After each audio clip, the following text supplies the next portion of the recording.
Muslims, like Christians and Jews, consider themselves spiritual descendants of Abraham. 1.5 billion people in this world are Muslims. 250 million of them are Arabs, and over 1.2 billion are non-Arabs.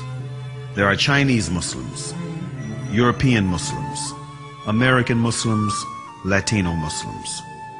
1 out of every 5 people in this world is a Muslim, which is enough reason to learn about Islam. It is important to realize that Islam is not just a religion, but it is a complete, comprehensive way of life.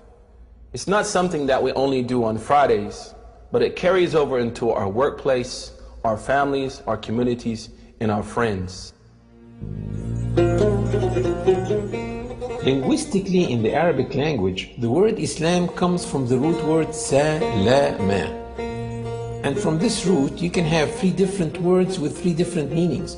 The first one is submission, the second one is purity, and the third one is peace. Submission, purity, and peace. Surprisingly, the word Islam Islamically carries those 3 meanings. The word Islam Islamically means that if any person fully submits himself or herself to the will of God and worships God purely without any association with God, worships God alone, he or she should live in peace and harmony in this life and in the hereafter. So the word Muslim in the Arabic language doesn't mean literally a follower of Prophet Muhammad. The word Muslim literally means someone who submits to the will of God and worships God alone.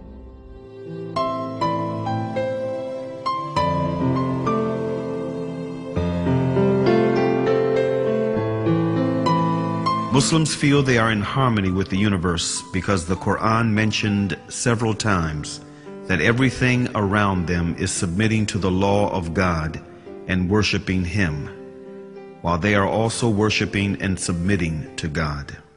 Do you not see that Allah is the one who is praised by all those who are in the heavens and in the earth? The very birds praise Him as they wing their flight. Each one knows its prayers and how to praise Him, and Allah has full knowledge of all their actions. The Quran stresses on the point of living in a worshiping universe, wherein every single being worships God in its own way, which may not be comprehended by man.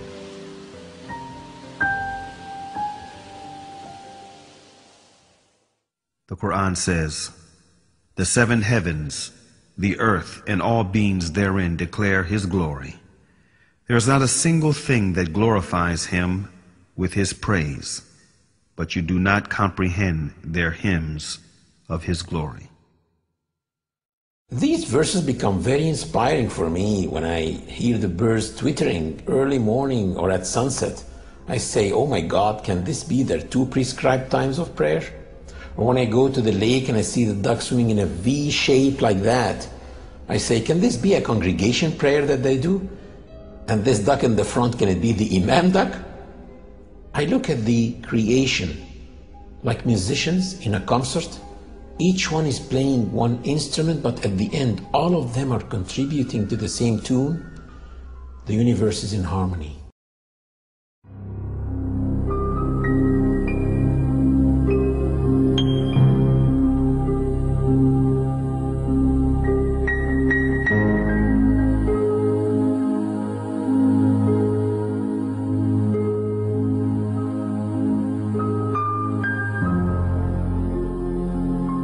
One of the really amazing things about Islam, and what caused me as a young man in North America to accept it as a way of life, is not only does Islam encourage us to accept the existence of our Creator, but also it pushes us to look into His creation, at the variance in colors and languages and cultures, and respect the power of this divine force through His creation.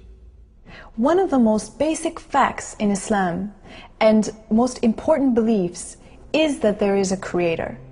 And one of the ways of recognizing His existence and mightiness is by studying creation. The Creator said to those who believe and those who do not believe in the Quran, "In the creation of the heavens and the earth, and in the alternation of the night and the day, there are signs for people of understanding."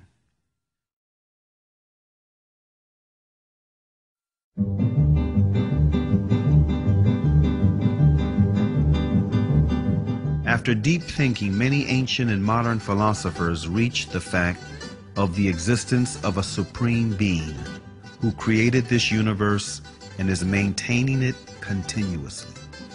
Aristotle, an ancient Greek philosopher and student of Plato, tried to demonstrate this fact, saying, "We hold, then, that the God is a living being, eternal, most good, and therefore life and a continuous eternal existence belong to the God, for that is what the God is." If people look around them, they will see the intelligent design everywhere and in their own selves. Take the eye as an example.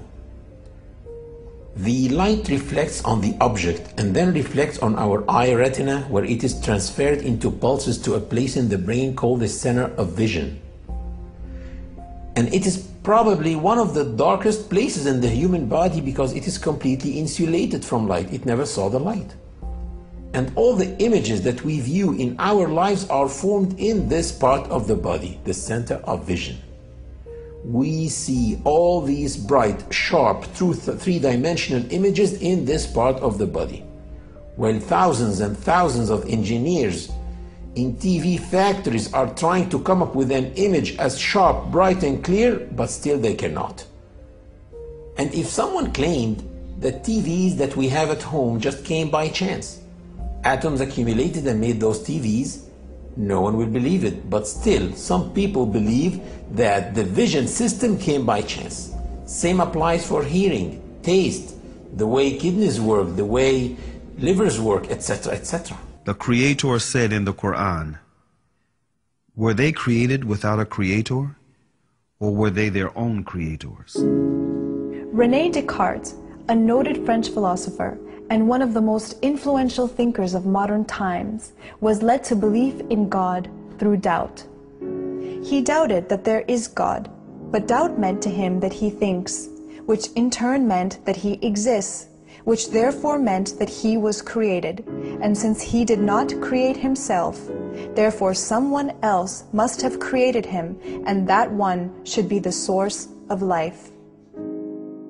Can I be the author of my being? Or can I conserve myself at the present time? If this would be the case, then the idea of a perfect substance would be caused by my own mind. In order for this to be, I should have to be God himself. As this, I am clearly not. Infinity is before finitude. Immanuel Kant, one of the most influential thinkers of modern times, who is regarded as the last major philosopher of the Age of Enlightenment, was impressed by all the variations, numerations, and synchronizations in this world that make the existence of an omnipotent supreme being a fact. This present world presents to us so immeasurable a stage of variety, order, fitness, and beauty.